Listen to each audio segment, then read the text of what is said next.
Welcome to Thoughts That Can Change Your Life with me, Reverend Lee Wallach. So, the question I asked today is what gives us life? It's a really good question. What gives us life?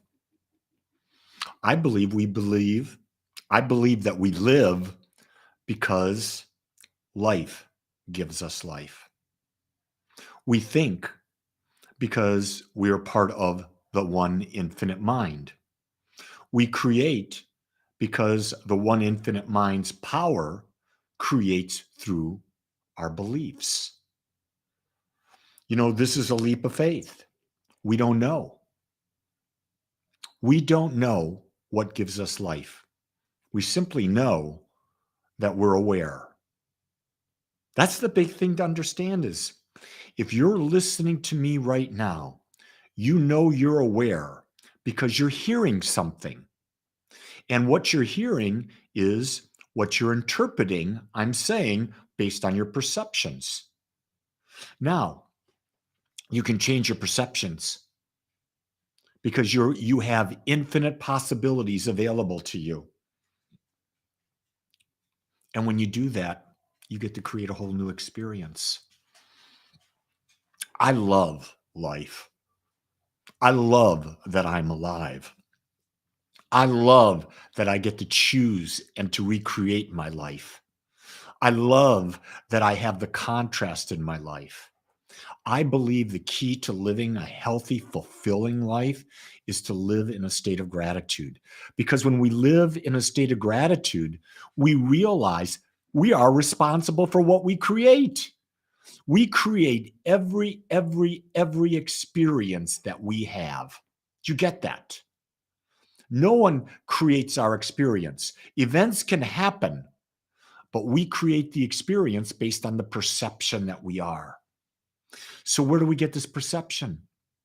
From our use of the infinite mind. The problem is that we think we're using all of the infinite mind when we're only using a very small fraction. And because we're only using a very small fraction, we think that we're limited.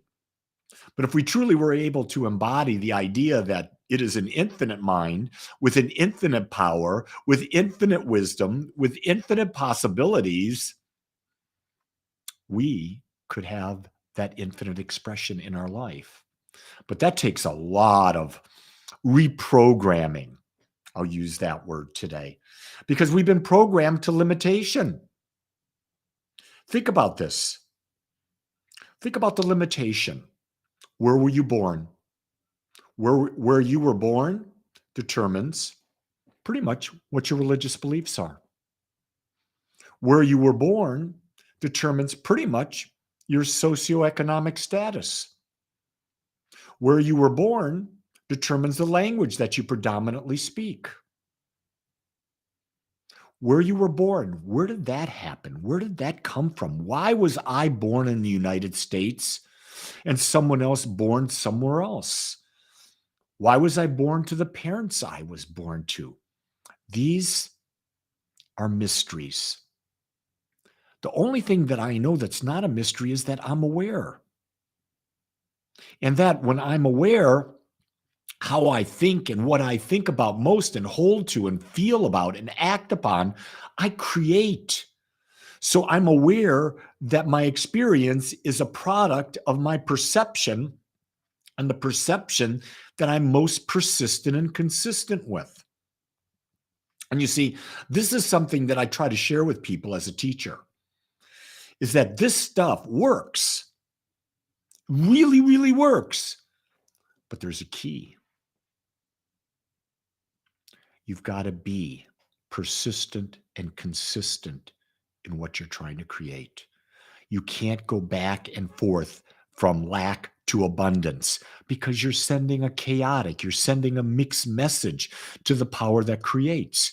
And when there's a mixed message going out, nothing seems to really happen. Why? Because it is done unto you as you believe. When you believe something, you never send out a mixed message. Your message is as clear as possible. And you hold on to that clarity, and it creates your experience. This is what I understand. I can't tell you what's true for you. Only you can figure that out. People who come and tell you they have your answer, I'm afraid they're trying to control you because you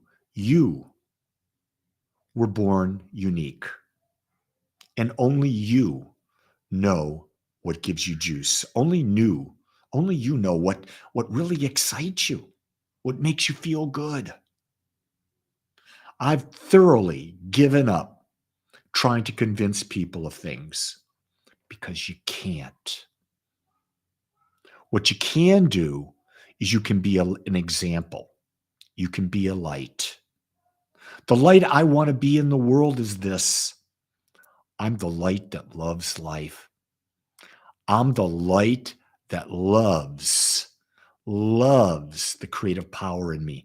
I'm the light that loves personal responsibility.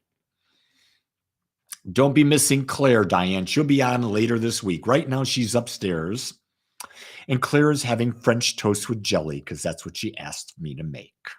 So she is enjoying her food, and she chose to have food as opposed to be on this today. Sometimes little ones do what little ones do. And what I'm about is not forcing her to do anything. I'm about trying to give her the choices. Now, I'll keep her safe.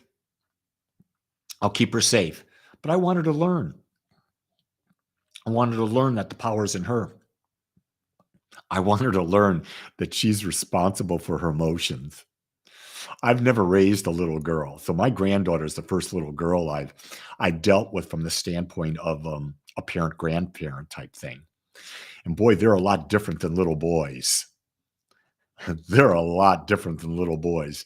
We have more mood swings than I can tell you during the course of a day. And here's what I know. You go with the flow. You go with the flow. And you understand that life has chosen to express itself the way she is expressing itself. I'm not right for her. She's right for her because she is in the learning process. I'm right for Lee. Here's who you're right for, you and only you. So stop trying to change your partner. Stop trying to change your parents. Stop trying to change your kids. You can't. Stop hoping that your partner will do everything you want them to do when you want them to do it because they're not going to. You get that? They're independent. They have their own mind. They weren't here to be a zoo animal where you control them, and yet that's what I see happening in most relationships. In my relationship, there's a lot of freedom.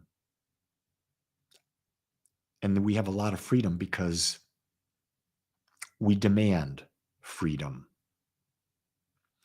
Deborah, I would probably pull that last statement back because Deborah just said, gang, I just want a partner. If you just want a partner, that's the mold you're given the creative process. You've got to be much, much, much, much, much more defined than that. I want a partner who has a healthy, virile body. I want a partner who gives me freedom to be myself. I want a partner who enjoys growing in life. I want a partner who wants to do things with me. I want a partner who lets me be me. You see, you've got to build a big ass mental image, or you're going to get a partner that's not what you want. And this is where most people are. I want a partner. Be specific. Test this law. Test this creative principle. Be specific in what you want. I know my Claire, she's real specific in what she wants, and she lets me know. And I'm always at a choice to say yes or to say no. Most of the time, if it's not infringing on what I want, I say yes. Sometimes I say, not now. And if it's not good for her, I say no. One of the things she's not liking, I'm going to tell you a secret. She's not liking this because we've chosen while we've got her to minimize any sugar. So what we're allowing her is she asked before she even came, she asked if we would Jean would make her favorite lemon cookies. So Jean did. All right. And because she asked to make those cookies, we give her one little cookie every day. But she wanted cotton candy at the zoo. No, not getting it. Why? It's all sugar. Not good for you. Make you crazy. Wind you up. Don't need to do that. Because I realize I quit sugar about 3 or 4 weeks ago, I think, adding sugar to things. I want you to know I've still got cravings. I still got the Jones going on. Sugar is one powerfully addictive thing. Man. Anyway, life chose you to be it. And life is living in you and through you. The life's infinite mind is your mind, and all the wisdom of life is available to you. And how you use your mind determines what you create and what you experience. Friends, the power is in you. Isn't it time we start to consciously use it? With that, my beautiful ones, today is Agape Gathering Day. If you would like to join me and others to just talk, to share, to have fun, we have an online community that you're all welcome to join. One is at 1 o'clock Central Time this afternoon, and the other is at 7 p.m. Central Time this afternoon. So for all those on the West Coast, that would be 11 o'clock and 5 o'clock.